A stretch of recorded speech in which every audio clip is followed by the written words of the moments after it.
Hey students, welcome in. Today we're learning about Doppler shift and shock waves, which is why we're jamming out to Supersonic by Jamiroquai. All right, so let's get going here. We got I should back up one step. Here's a really cool photo of two airplanes going at or near, maybe above the speed of sound, can't tell. Yeah. Anyway, these are shock waves, sonic booms. And this was one of the first photos where they actually mapped out how some from the first plane are interfering with the waves on the second plane, which is pretty awesome. So cool photo. The reason you can see the shock waves is because the medium, which is the air that the waves are passing through, that is so compressed that it's actually causing light to move at a different speed than normal, which you guys might know causes refraction. Alrighty. I'm going to cut the music, and let's get started here. There we go. Get rid of that. All right, so first question of the day. How do we know what stars are made of and how hot they are?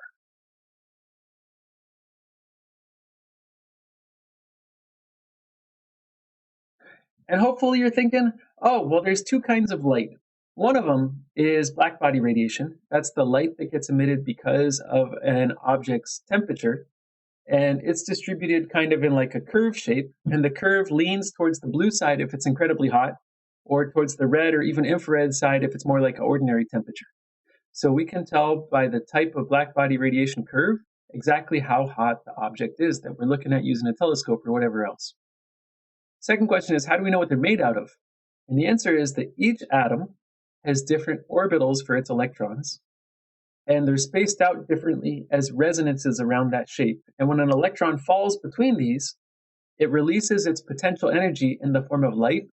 Bigger energy drops go with bluer light, shorter drops go with redder light, and based on the specific colors it emits, it creates like a fingerprint pattern. You can analyze this by spreading it out and recording the values of all the different frequencies, wavelengths, and the amount of light coming out from each of those. And you can figure out exactly which atom it is. Each atom has its own kind of unique set of light emission characteristics. Studying both of these things is called spectroscopy, because you're using a scope to study the electromagnetic spectrum. So we can tell what stars are made out of and how hot they are using spectroscopy on a telescope. And we don't have to go to the star to know this stuff. We can just tell by the type of light it emits. Okay, second question.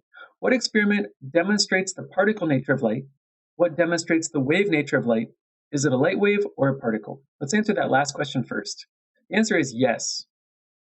It's both of those things, which is a little weird. This is called the wave-particle duality. All right, now to the first question.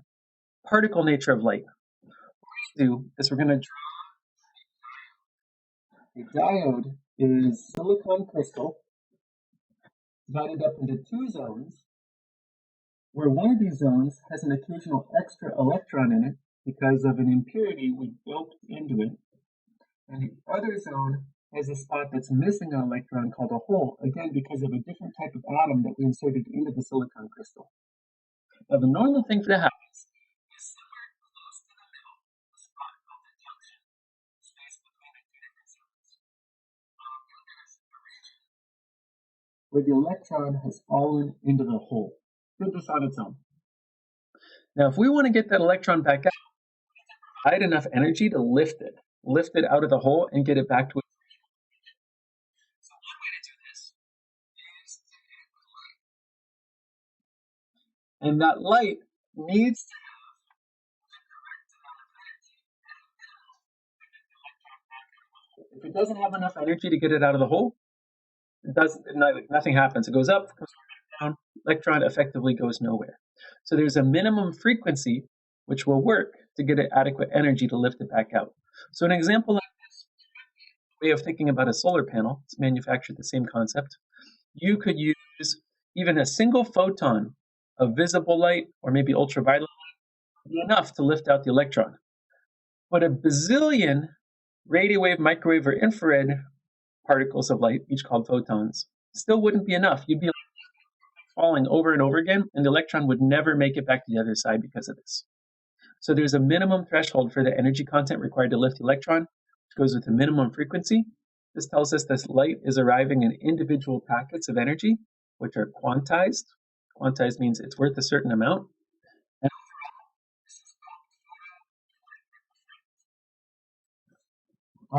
a simpler example of this would be just you hit metal with ultraviolet light, and you can actually get electrons and electric charge bouncing and shooting out of it. So ultraviolet light is adequate for that. Other kinds of light below ultraviolet aren't. Obviously, X-ray and gamma would also work. It's just saying that light comes in individual chunks. It's quantized. So that proves that it's a particle. You can think about it as one piece at a time. Now,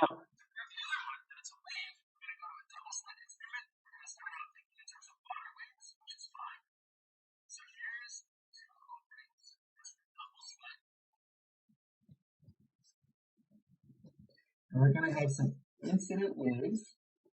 And when they get to the opening or barrier, what are they going to do, assuming the wavelength and the barrier dimensions are approximately equal? They should diffract. Okay, step one, diffract. Diffract means curve around the barrier or opening. I think you guys have all seen this happen. And that happens in both locations. Okay. These two different waves have diffracted and they're moving forward. They're going to be overlapping in space. What's the second thing that's going to happen? They're going to interfere. So like there, those are all points of constructive interference. Also, we're going to get places with destructive interference. And so we're going to see differences in amplitude depending on the way the two waves are crossing paths. Okay, cool. So in the double slit experiment, waves will diffract and then interfere. Now, obvious with the water wave, right? Let's talk about a light wave. Let's say you shoot a laser through two nearby, very, very tiny, because the wavelength of light is really small, adjacent slits. What you should get when the laser hits the wall is it should hit maybe here, and here, and here, and here, and here, but it will make a dark spot in these other locations. So what you actually see is a pattern of bright, bright, dark, bright.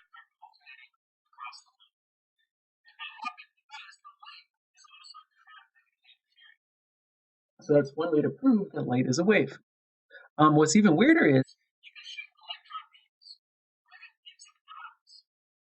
those are definitely a particle. That can't possibly be a wave, right? Well, what's weird is the electron they also diffract, interfere, and create an alternating pattern of where they hit and where they don't hit, which is bizarre. Like if I expected to go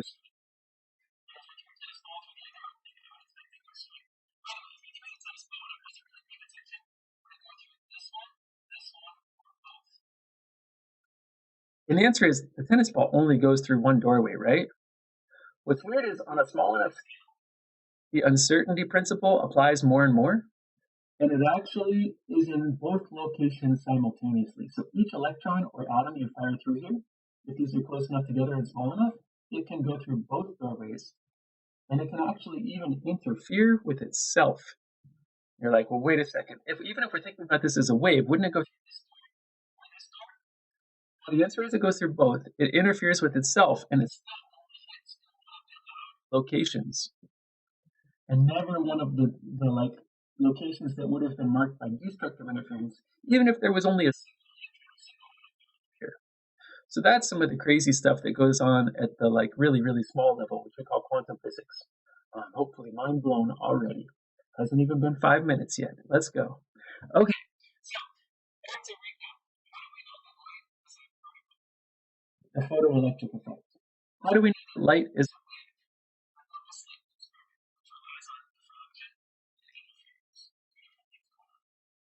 all right? Hopefully we answered that warm up. Good stuff to know. Let's jump back in. What you're going to cover today is the Doppler effect and the shock wave. In the meantime, hopefully you're good to go for all of this vocab in green here. Actually, I'm kind of sad. I don't think we're going to get to this in time. But yeah, should be able to cover the rest of this. And today, Doppler effect and shock wave. So, yep. Oh, we're not doing seismic waves. That's cool. Just Doppler shift. You guys have already done those. You're going to know how an object that's creating the wave moving can cause a difference in how that's perceived, or even that the person that's observing the wave moving can cause a difference in how that's perceived. So when the object or the source are moving, then it can cause a difference in the frequency or wavelength of whatever wave you're observing. We're going to mostly talk about sound today, but it applies to all kinds of waves. And we're going to model this with the wavefront drawing. We're also going to take a look at the Doppler shift equation and then get some real life examples going. All right, cool. So basically, let's go break this down step by step. Need more paper. Hold on. Okay. Let's say you're dropping a rock in a pond right here. The first time you dropped the rock in the pond, that was a long time ago, so this wave has been moving for quite a while, which means right now, the ripple in the pond is pretty far away from that dot. But a little bit more recently, another rock you dropped there, it's only been moving, not quite that long, it's not gotten as far. And just like a few seconds ago, you dropped the most recent rock, and the wave from that has barely gone anywhere. Okay, these were all supposed to be concentric and even. I apologize. Maybe I should get some more coffee going. But point is, the wavelength on the left and right is the same, and it's consistent. It's not changing. Okay, ignore that. That's supposed to be the same. So same wavelength in all directions. Cool. Same frequency in all directions. Nothing's happening.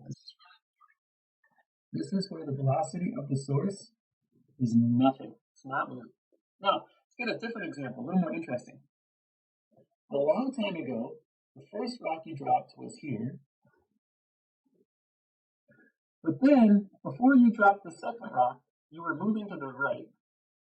And so that was a little more recent. And so that one is going to be here. And most recently, you dropped one here. And again, this drawing's not great, but hopefully you can tell that on the right side, these wavelengths are short. See the spacing between the waves? Really short, they're close together. And over here, the wavelength is going to be longer each time. Now, because of the wave equation, the speed is wavelength times frequency. If we have a short wavelength, we must have a high frequency. Or if we have a long wavelength, we have a low frequency. So let's say, by the way, this is when the source is traveling less than the speed of the wave itself. So let's say you're over here. You would hear this as a high pitch if the thing we're talking about is a sound wave. Or if this were an incredibly fast outer space object, you might see this as bluer than it actually is. It'll shorten the wavelengths, which increases the frequency. That'll sound higher or look bluer. Okay? Over here, if you were watching the object from this side, those long wavelengths would look redder. Or if this is a sound example instead, the object would sound lower in pitch. So this is the thing where the car is coming towards you, it sounds like meow, and when it's going away from you, it sounds like meow. You guys have all heard that, right? Meow. That is the Doppler effect. When it's coming towards you, wavelengths are short, frequency is high, sounds higher. When it's headed away from you, longer equals lower. Okay, there's another example. What if you're going the same speed as the wavelengths, the wave that you're creating? Let's do something like that. Speed of sound. 343 meters per second in typical sea level air. Or speed of light, which also gets set up with the letter C a lot of the time, is 3 times 10 to the 8 meters per second. So 3 and 8 zeros after it. Speed of light is super duper fast. Speed of sound, like whatever. Okay. So, you made a wave, but you've kept up with it. And you made another wave, but you kept up with that. You made another wave, and you kept up with that. Check it out. You're in the same spot as the oldest, most recent, and newest wave you've made. You're in the exact same spot as all those waves. All those waves on this side are stacked up right on top of each other. Overlapping in the same space. Hopefully you're thinking to yourself, constructive interference. Sorry, Kat. Okay, constructive interference, that's going to make the amplitude, the energy content, the strength of the wave there incredibly big. what that's going to do is it's going to create a shock wave, which if we're talking about sound, can be related to a sonic boom. Anyway, point is, when the source is keeping up with the wave, it just keeps adding new waves on that right side and they stack up over and over again and get incredibly strong. And in the meantime, on the traveling away from side, the wavelength is effectively like double what it used to be over here. All right, let's do one last example. This is where you're going even faster than the wave is. You're here, and you let that old wave get way behind you.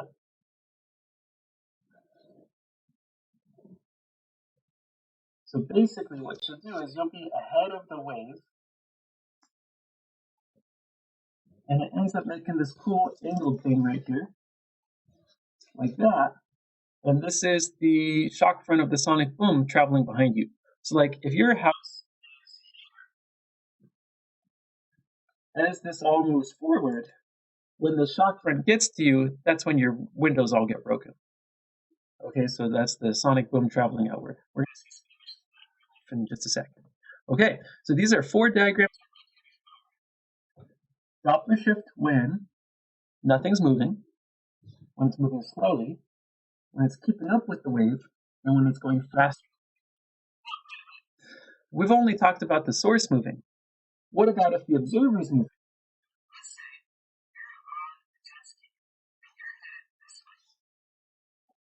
Are you going to hit the waves more or less often because of the fact that you're headed towards them? Like, you're going to hit this wave, and then you're going to get to the next wave sooner than you otherwise would have. So if you're headed towards the waves, you're going to experience a drop in wavelength. They're going to feel like they were closer together, and you're going to hit them more often. So headed towards the wave can also change your perception.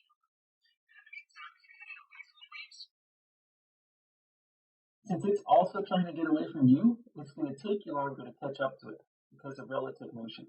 So like this, let's say you're trying to catch up to this wave, but it's headed away from you. Your speed isn't going to count for as much, right? So it's going to take you a long time between waves. It's going to have a high period, which is going to be a low frequency. So if you're moving, you can also cause the Doppler effect. It doesn't have to be the source that's moving. It can be either one. All right, so let's jump back to the Thiele bopper. Okay, so what this equation is, this is the Doppler shift equation. It says that the new frequency that you hear is based off the old frequency, but it's getting changed because there's the speed of the wave, there's the speed of the observer, and there's the speed of the source. Either of these two things could be moving, could even be both those things, doesn't matter. Now the one thing I did is I put in a plus minus sign up here and a minus plus sign up here.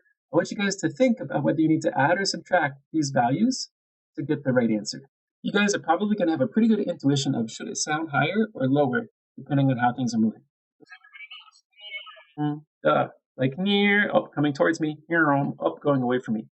So you guys are going to know if the frequency is going up or down by reading the context for the word problem. And then I want you to carefully think about, does it make sense to add or subtract those speeds to the speed of the wave? By the way, what are some good wave speeds to know on a test or quiz?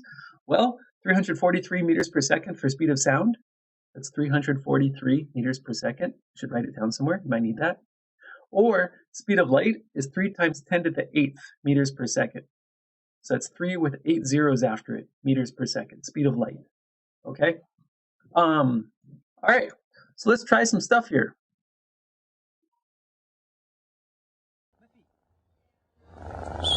Effie, come here.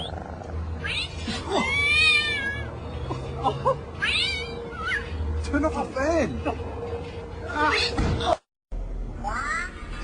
It's one of the oldest videos that broke the internet.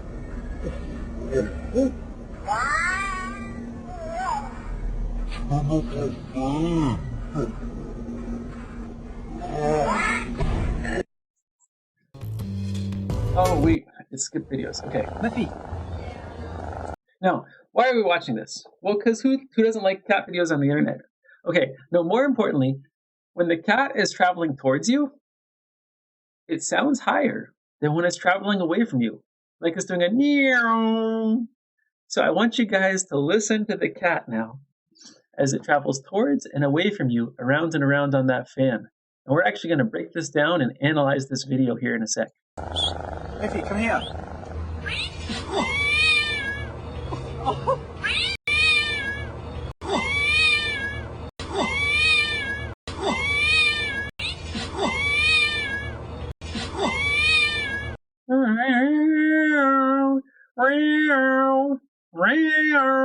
Yeah, this is pretty fun.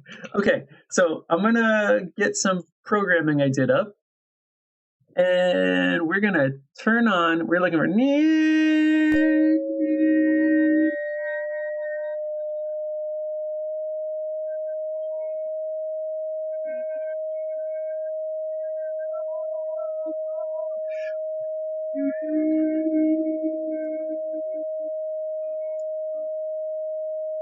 Cool, close enough.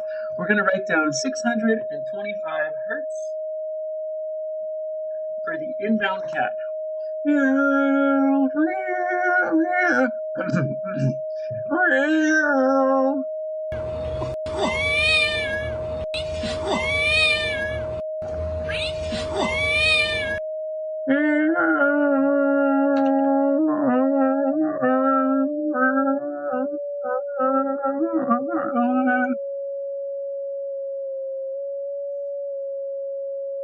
Meow.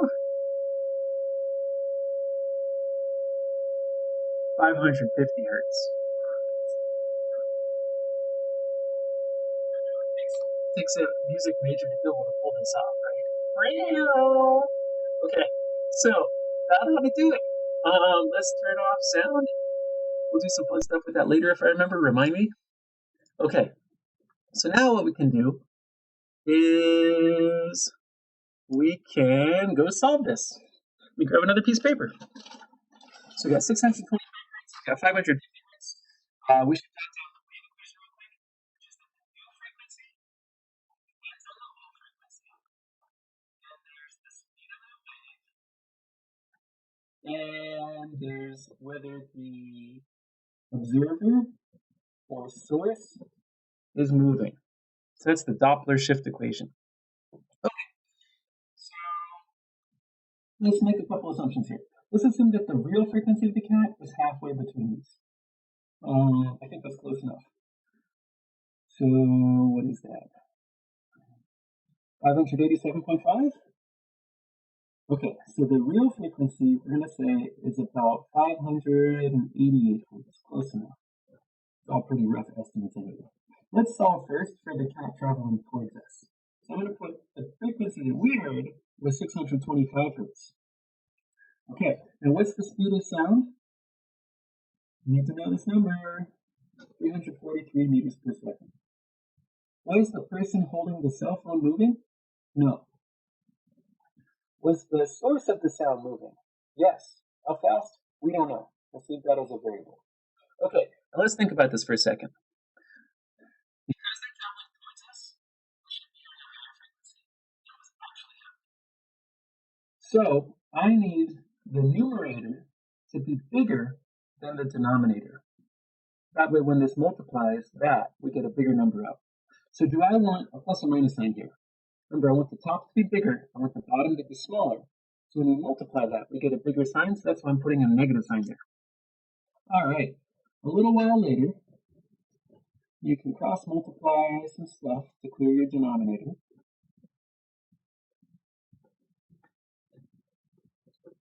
And you can do math, and you can eventually solve for the speed of the cat. And then, to check your work, you could run this the other way. So when it's headed away from us, we hear a lower pitch than we think is actually happening. Again, the person with the cell phone is not moving, but the cat is, this time in the opposite direction, so I use the plus sign here instead. And there's what we think the original frequency probably was. And some cross multiplying later.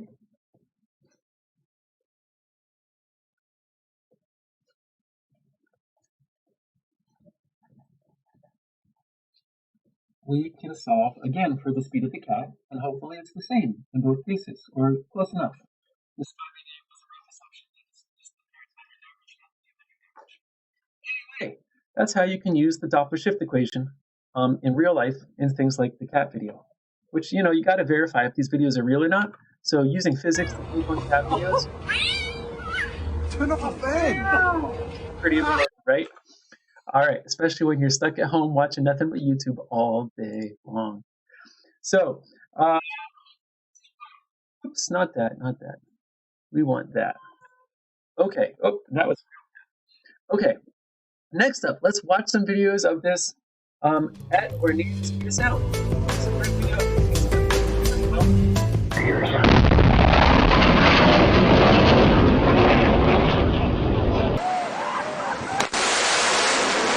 This episode is up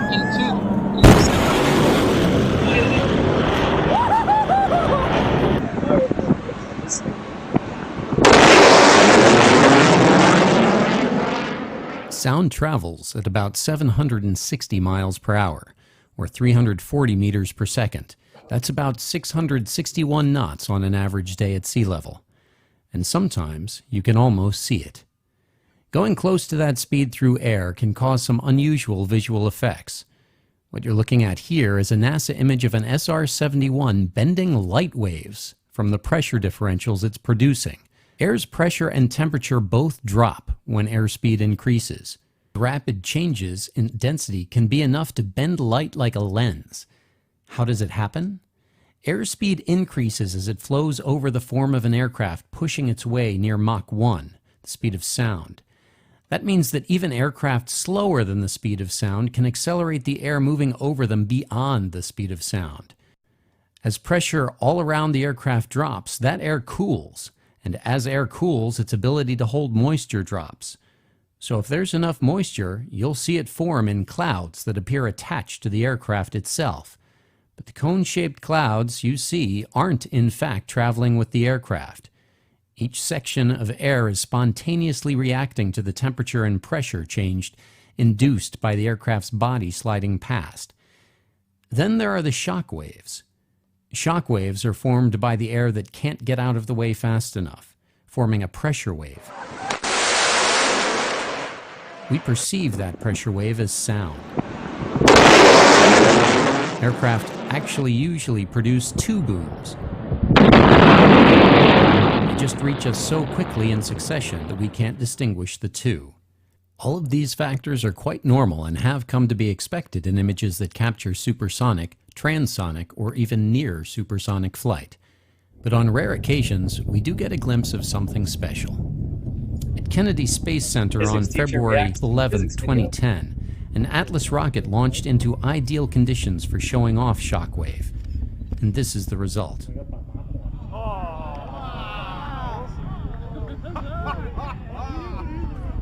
We hope you've enjoyed this little tour of visual and auditory speed of sound phenomena. Visit avweb.com for aviation news and inside information for pilots. This has been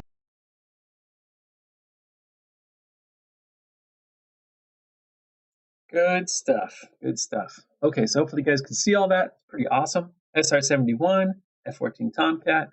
Good stuff. All right, so let's now talk about when am I ever going to need to know this? Because somebody out there is thinking that, right? Well, let me tell you a quick story.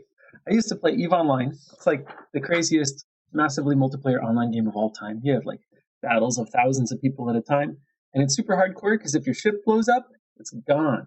You don't get it back. Like anything that's destroyed in the game is destroyed. You'd have to start from scratch and completely rebuild the ship. So like the penalty for losing is severe. It's like only the most hardcore play that. Anyway, so one time I was in an alliance of like 500 people. I was the like industrial manager, and we were in a feudal system of about 3,000 people. And we got invaded by two other teams. Combined had like about 5,000 members. It was the anarchists and the Russians. It was the Red Alliance and Against All Authorities. They were invading our star systems and like taking our stations out and wiping out our infrastructure. And so we were fighting this like slowly losing battle. And we had a crew of pilots who were certified on stealth bombers. We're like, well, what can we do with these itty bitty little ships against these giant hulking dreadnoughts coming our way? And so I was like, let's use the Doppler shift. And they're like, oh, yeah. By the way, EVE Online players, they're smart. So they're like, yeah, we know what that is. How are we going to do that? Okay, so here's how you're going to do it. You're going to, here's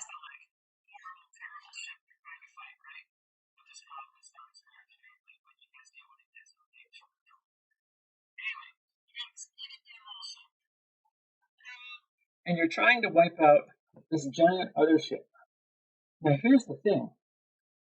These things launched like giant torpedoes, and the torpedoes for a stealth bomber are pretty slow. They're not very fast. In fact, you can get the ship and the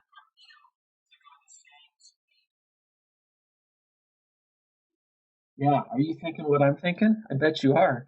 Okay, so what you do is you figure out how frequently you can fire a torpedo. You figure out the farthest a torpedo can travel, and traveling at the same velocity as the torpedo, you just stack up as many as you possibly can. So this would be that example where the first torpedo you fired way back here, and you've kept up with it. So you're actually here. As the torpedo moved, you move too. And the next torpedo you fired here. And the next torpedo you fired here. And the next torpedo you fired here. And right now, you are in a cloud of your own torpedoes. All in the exact same spot, all towards the star destroyer. By the way, one thing is you can do a ton of damage to these things, but they can repair their shields and repair their armor, right? So you don't want to give them a chance to repair. So what you do is you get a fleet of these things, and you basically fire torpedoes. You travel at the same speed as the torpedo. You fire them as often as you can, and you see how many torpedoes you can stack up, which is the same way saying how many wavelengths can fit in the space between your maximum range and the target. And you can figure out, oh, you can deliver 6 torpedoes on the target at the exact same point in time per, what do you call it, stealth bomber. And then you figure out how many torpedoes it takes to like completely one-shot one of these. And you're like, oh, let's assign 3 stealth bombers per target and have them just alpha strike. And it's basically using the idea that the torpedo is like the speed of sound, and you're flying with it, creating a zone of constructive interference, which you think of as a shockwave. But in this case, it's not a shockwave of sound. It's a shockwave of like literal torpedoes stacked one on top of the other. You're flying in your own cloud, just trying to launch out more and more as fast as you can. And by then, you can start to one-shot some of these ships and not necessarily win the war because we're outnumbered by 2,000 people. But let's like slow down how fast they're attacking and taking out our star systems and be able to evacuate everything safely. So this is the concept behind the Alpha Strike. I think it was invented maybe like 8 or 9 years ago. I was part of some of those battles. It was pretty sweet. Okay, and you're like, well, okay, but I don't play EVE Online. So when else would you care about this? Well, I'm going to leave you with one more thought for the day, which is when you pour your sink, like here's your faucet pouring into your sink, right? Watch what happens. Here's like a super flat zone, and then it ripples, and then the wave pops up and spreads out. Now, you guys might think, oh, well, as the water runs over the surface of the sink, it's rubbing.